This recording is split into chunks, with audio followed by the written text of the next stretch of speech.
It's just It's one of those crazy. things about being a woman, especially like when you're sort of in a male dominated field as well. And like you're kind of the one that's publicly facing, like I was the one that Hmm. was there. And obviously people just make these assumptions. And it's disappointing because it just feels like kind of like a step back of like females in the music industry and stuff when things like that happen.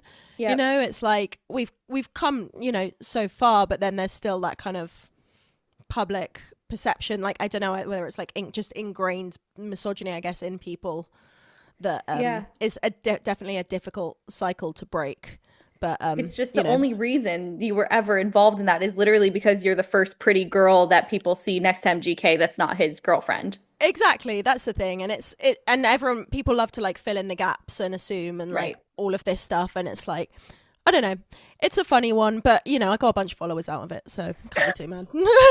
Now we're talking. But yeah, it really is just such a lazy attempt to like reduce your worth or like discredit your professionalism. And Yeah. it's just, I obviously see what a professional you are. We all know by now that that's Oh, thank completely you. false that that ever Yeah. happened. And what I respect so much is despite that underlying misogyny that you've really been at the forefront of, you've really embraced your femininity and identity on stage and you never let that Oh. make you recoil. You know what I Yeah. mean? Yeah, So definitely. I mean, Thank how you. did you, yeah, you're welcome. I mean, how did you navigate that of just in that moment not shying away from still being in the spotlight, still dressing how you want, still presenting yourself exactly how you want and not, running away? Because I think I would have panicked. Yeah, I know what you mean. And there's always like that initial, like, sort of, when something first breaks and everyone's talking about it, there's that Yeah. initial kind of like, oh my God, this is It like feels like the nothing whole I've. world. Yeah, it does. It's crazy. And I had like, there was like a reporter like found where my parents lived and like wanted to interview my mum. It was like, it was a lot. And obviously, I'm just this girl from a small town. Like, I'm not, it's not like I live in LA or anything, I'm not around that. So it was definitely like a difficult kind of week for me. But the thing is, because it was obviously everyone knew it was so, bullshit.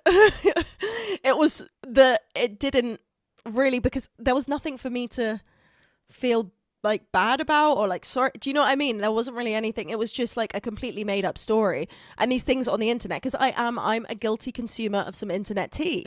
I love the drama. I like the tea channels. I'm not gonna lie. So it's it's one of those things, but they pass so quickly. It's like bad. Everyone's talking about it for a week, and then the next week it was Hailey Bieber versus Selena Gomez.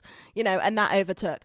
So it was it does pass quite quickly, and like we all knew, I put out a statement, obviously, kind of saying this is all bullshit and it feels like a kind of step back for females in the industry and all of that. It was a I kind of put perfect out, statement.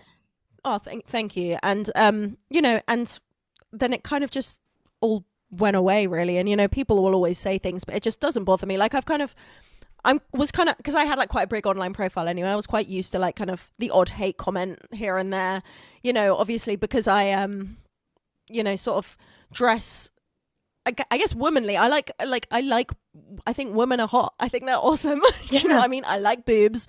I love us. I think like women are fucking gorgeous. Yes. And so that was always kind of a part of my image, was that I liked those sorts of clothes. I liked showing a bit of cleavage. Paid a lot of money for my boobs, so we got to make the most out of them.